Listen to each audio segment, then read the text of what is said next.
ओम गंगनपते नमः नमः। 64वां सर्ग। श्री राम की आज्ञा के अनुसार शत्रुघ्न को सेना भेजकर आगे भेजकर 1 मास के पश्चात स्वयं प्रस्थान करना। शत्रुघ्न जी के इस प्रकार समझाकर और उसकी बारंबार प्रशंसा करके श्री रघुकुल नंदन श्री राम ने पुनः यह बात कही। पुरुष परवर, ये 4000 घोड़े, 2000 रथ, 100 हाथी और रास्ते में तरह तरह के सामान की दुकानें लगाने वाले बनिए लोग बिक्रे की आवश्यक वस्तुओं के साथ तुम्हारे साथ जाएंगे। साथ ही मनोरंजन के लिए नट और नृत्यक बनाएंगे। पुरुष श्रेष्ठ शत्रुघ्न, तुम 10 लाख स्वर्ण मुद्रा लेकर जाओ। इस तरह पर्याप्त धन और सवारी अपने साथ रखो। इस सेना का भली भांति भरण पोषण किया जाए। यह हर्ष और उत्साह से पूर्ण, संतुष्ट तथा उद्दंडता से रहित होकर आज्ञा में के अधीन रहने वाली है। नरश्रेष्ठ, इस मधुर भाषण से और धन देकर प्रसन्न करना। रघुनंदन, अत्यंत प्रसन्न में रखे गए सेवक समूह सैनिक जिस संकट काल में खड़े होते ही साथ देते हैं, वह न तो धन टिक पाता, न स्त्री ठहर पाती है, न भाई बंधु ही खड़े रह जाते हैं। अतः इन सबको सदा संतुष्ट रहना चाहिए। इसलिए हष्टपुष्ट मनुष्य से भरी हुई इस विशाल सेना को आगे ले भेजकर तुम पीछे से अकेले ही केवल धनुष हाथ में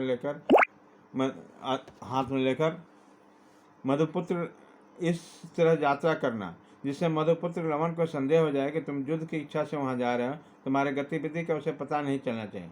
पुरुषोत्तम, मैंने जो बताया उसके सिवा उसकी मृत्यु का दूसरा कोई उपाय नहीं है, क्योंकि जो भी सूर्य लवणासुर के दृष्टिपथ में आता है यह अवश्य उसके द्वारा माना जाता है।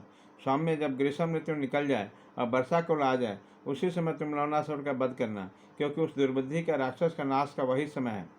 तुम्हारे सैनिक महर्षियों को आगे करके यहाँ से यात्रा करें, जिससे ग्रीष्म ऋतु बीतते बीतते वो गंगा जी पार कर जाएं। शीघ्र पराक्रमी वीर, फिर सारी सेना को गंगा जी को तट पर ठहराकर तुम धनुष मात्र लेकर पूरी सावधानी के साथ अकेले ही जाना। श्री रामचंद्र जी के ऐसा कहने पर शत्रुघ्न जी अपने प्रधान सेनापति को बुलाया और इस प्रकार कहा, देखो, मार्ग में जहाँ जहाँ डेरा डालना है उन पड़ाव का निश्चय कर लिया गया है। तुम्हें वहीं निवास करना होगा। जरा भी ठहरो, विरोध भाव का मन से निकाल दो, जिससे किसी को नष्ट न पहुँचे। इस प्रकार सेनापतियों को आज्ञा देकर अपनी विशाल सेना को आगे भेजकर शत्रुघ्न ने कौशल्या, सुमित्रा और कैकेयी को प्रणाम किया। तत्पश्चात से राम की परिक्रमा करके उसने चरणों पर मस्तक झुकाया, फिर हाथ जोड़कर भरत और लक्ष्मण की भी वंदना की। तदंतर मन को संयम में रखकर शत्रुघ्न ने पुरोहित वशिष्ठ को नमस्कार किया।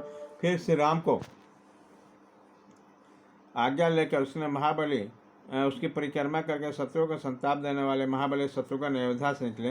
गजराज और श्रेष्ठ अश्वों के समुदाय से भरे हुए विशाल सेना को आगे भेजकर रघुवंश की वृद्धि करने वाले शत्रुघ्न 1 मास तक महाराज श्री राम के पास ही रहे। उसके बाद उन्होंने वहां से प्रस्थान किया। इस प्रकार श्री वाल्मीकि निर्मित आश्रमण आदि काव्य के उत्तर कांड में 64वां सर्ग पूरा हुआ।